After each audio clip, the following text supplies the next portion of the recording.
Lezi izindaba zethembisa online. Right ake sikubingelele sikwamukele sawubona igama lami ngingumfanelo. Uphenyi Bheshu ngingowakwaZanibe isibongo.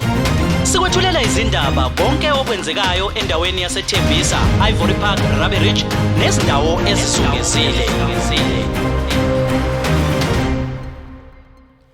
Sikwethulela umbiko lapho sithi khona sekube impumelelo ukubambisana kwamaphoyisa lapho ke sekuboshwe khona abesilisa ababili abalinganiselwa eminyakeni engamashumi amathathu nambili, omunye uneminyaka engamashumi amathathu nesishiyagalolunye 32 and 39, bese ke kuba owesifazane ongunqondonqondo kuleli icala oneminyaka engamashumi amane nambili 42 ubudala.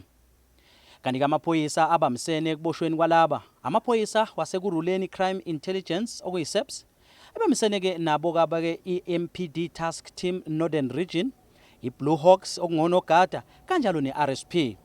Singaqinisekisa ukuthi ke laba ababoshwe khona namuhla kusihlwa. Kanti ke umsolwa oneminyaka engamashumi amathathu nambili 32 ubudala uphinde ke watholakala ke nenhlamvu ezingekho ke emthethweni eziyishumi nantathu.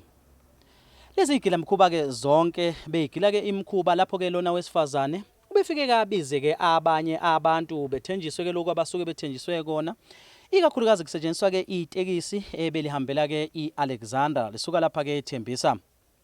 Baningi ke abantu bebefike ke bethunjwe bese ke bethathwa ke bese kufonelwa izihlobo zifunwa ke imali. Lona ke wesifazane uyena ke ubefika abaluthe abantu abaningi.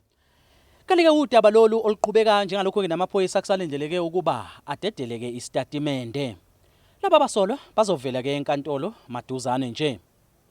Ezindabeni zethembisa online ngingumfanelo Uphenyi Bheshu wakwaZanibe. Izithombe nemsindo siqoshelwe uThabo Tabiya kaSibiya ekhona uMahlatse Mashamayide eThembisa South Police Station khona lapha eThembisa.